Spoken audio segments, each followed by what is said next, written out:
Black Dog by Levi Pinfold. One day, a black dog came to visit the Hope family. Mr. Hope was the first to see it. "My goodness," he cried, dropping his toast. He didn't waste any time in calling the police. "There's a black dog the size of a tiger outside my house," he told the policeman. The policeman laughed. "Ha, ha, ha." "What should I do?" asked Mr. Hope.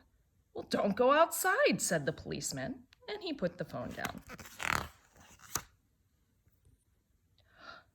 Mrs. Hope was next to get up. "My goodness," she cried, dropping her mug of tea. She didn't waste any time in calling for Mr. Hope. "Did you see? There's a black dog the size of an elephant outside," she yelled. "Yes," said Mr. Hope. "What should we do?" asked Mrs. Hope. "Turn out the lights so it doesn't know we're here," said Mr. Hope.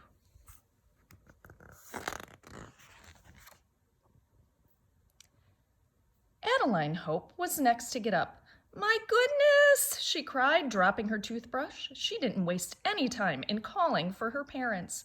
"Did you know there's a black dog the size of a Tyrannosaurus Rex outside?" "Yes," said Mr. and Mrs. Hope together. "What should we do?" asked Adeline. "Close the curtain so it can't see us."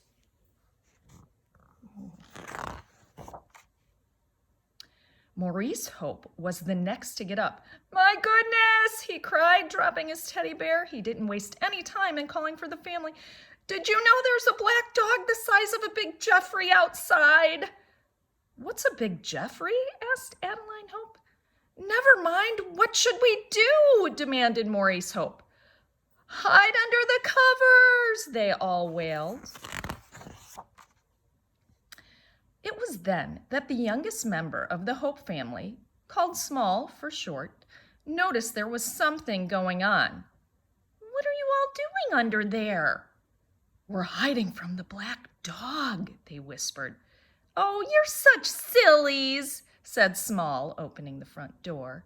"Don't go out there," cried her family. "The hound will eat you up. It'll munch your head. It'll crunch your bones." But Small went anyway.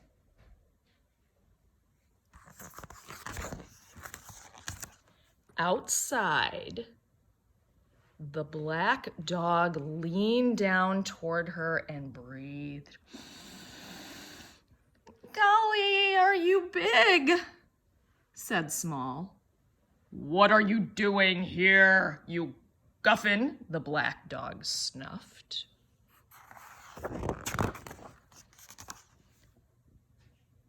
"All right then," she said, "if you're going to eat me, you'll have to catch me first." And with that, she scurried into the lowering trees. As she ran, she made up a song. "You can't follow where I go unless you shrink, or don't you know?" The dog followed. As Small hurried toward the frozen pond, under the little bridge, and over the ice, she sang, "Your paws are thick, ice is thin, a great big dog just might fall in." And the black dog followed. Next, she scuttled through the playground, down the slide, and around the merry-go-round. "You might be big, I might be small, but I'm not afraid of you at all." And still the black dog followed. Finally, Small had run all the way back to the house.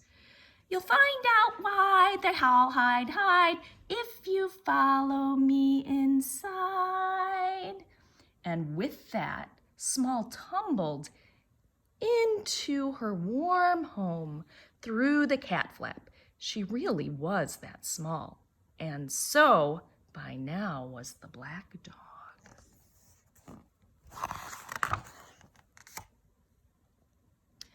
Inside, Small grabbed a laundry basket, and as the black dog scrabbled in behind her, she covered him with a loud "Ha!" And then the rest of the Hope family popped up from behind the barricade. "You haven't been munched," cried Mrs. Hope. "You haven't been crunched," cried Mr. Hope. "You haven't been eaten," yelled Maurice. "Hope, but where is the black dog?" asked Adeline. Without a word, Small lifted the basket. The rest of the Hope family was extremely pleased to see that the black dog was neither as huge nor as scary as they had feared. "He doesn't seem fierce at all now that I really look at him," said Mr. Hope. The rest of the family agreed. "We were silly," said Adeline. "Only Small knew the right thing to do." Everyone was quiet for a while, thinking about how brave Small had been. "You've got a lot of courage facing up to a big, fearsome thing like that," said Mrs. Hope.